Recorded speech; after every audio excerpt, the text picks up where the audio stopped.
One, two, three, four. Donc là, on va arriver pour classer vos documents.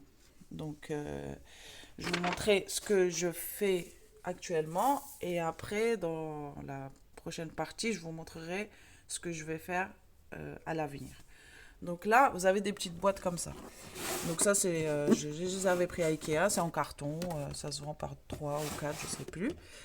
Les boîtes comme ça. Après, vous avez aussi les organisateurs comme ça. Bon, celui-là, il date, hein, où vous allez avoir plusieurs compartiments. Voilà. Et après, bon, moi j'avais écrit ce qu'il y avait dedans, mais bon, comme j'ai retiré pas mal de choses, je les ai mis là-dedans. Donc voilà. Et comme il y a un organisateur comme ça. Après, vous pouvez aussi avoir ce type d'organisateur. C'est un organisateur accordéon. Je l'ai cassé là, faire exprès. Donc voilà, donc ça se met comme ça. Et après, on met le document dedans. Ici, on écrit ça correspond à quoi, dans les petites étiquettes là. Vous avez aussi, alors un truc que j'aime bien, que j'ai trouvé à Carrefour, je crois, c'est une mallette noire comme ça, carrée. Et c'est une boîte noire comme ça, qui se ferme. Et quand vous l'ouvrez, vous allez avoir comme ça, en fait, vous allez avoir une vue par en haut. Et voilà, vous allez avoir des compartiments. Ça, c'est pas mal aussi. Euh, donc voilà, donc vous avez ça, ça, ça. Après, comme je vous ai dit, le plus important, ça va pas être le rangement en soi, le classement. Le plus important, c'est vraiment de traiter à la source. Après, voilà. Après, quand c'est rangé comme ça, c'est pratique pour si vous avez besoin d'un papier et tout. Bah voilà, au moins vous savez où les trouver. Vous n'allez pas aller fouiller dans une pile de papier et tout ça. Donc voilà, c'est là où ça va être important de faire ça. C'est juste pour ressortir les documents. Mais là, comme on reçoit la plupart, tout est devenu dématérialisé. On reçoit presque tout par mail, tout, on a, voilà, vous avez relevé de banque en ligne, enfin, on a presque tout en ligne maintenant. Donc en fait, moi, là, la prochaine étape que je vais faire, c'est que je vais retirer tout ce que je reçois plus, comme par exemple la mutuelle, je reçois. Donc ouais, je disais que je vais retirer tout ce que je reçois plus, je vais stocker, je vais enlever tout ce que je reçois plus.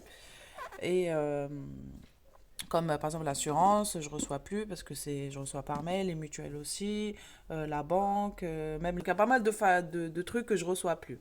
Après, ce qui est aussi important de garder, c'est les factures et les notices. Ça, il faut toujours les garder, il faut toujours les avoir sur vous avec donc du coup avec les garanties et tout ça. Ça, il faut toujours avoir ça à portée de main si vous avez votre appareil qui tombe. Parce que très souvent, en fait, on va avoir un appareil qui tombe en panne, on va aller en acheter un autre, alors que celui qu'on avait avant, il était garanti, on ne retrouve plus la facture et tout.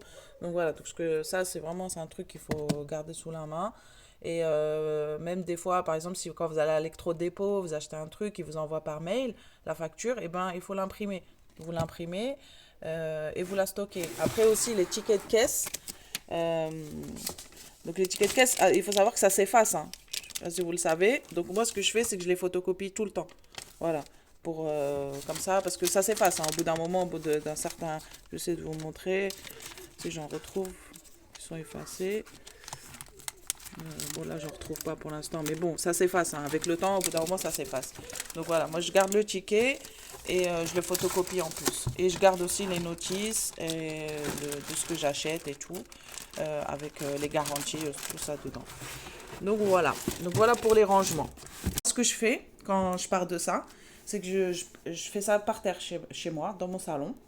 Donc j'utilise tout le sol et je fais des piles. Je fais ça par terre et moi, mon fils, avant, il m'aidait. Il savait même pas lire. En fait, il se repère avec les logos, là. Vous savez, les logos de l'assurance, de la dame des problèmes et tout ça. Donc voilà, donc par exemple, Free et tout. Donc voilà, donc je fais comme ça et je traite papier par papier et je fais des piles. Voilà. Après, pour les fiches de paye, je vais vous montrer une technique. Ouais, je vais vous la montrer, j'arrive. Donc pour les fiches de paye, en fait, c'est dans un classeur. Dans chaque pochette, je mets les fiches de paye. Donc ça commence par janvier, février, mars, nanana, jusqu'à décembre. Et après, je rajoute les impôts. Donc là, c'était le mien, hein, 2004. Hein, ça me vieillit. Donc voilà. Donc après, pour terminer, je mets les impôts en haut. Donc voilà. Donc vous pouvez utiliser un classeur, une année par pochette, avec les impôts en haut. One, two, three, four.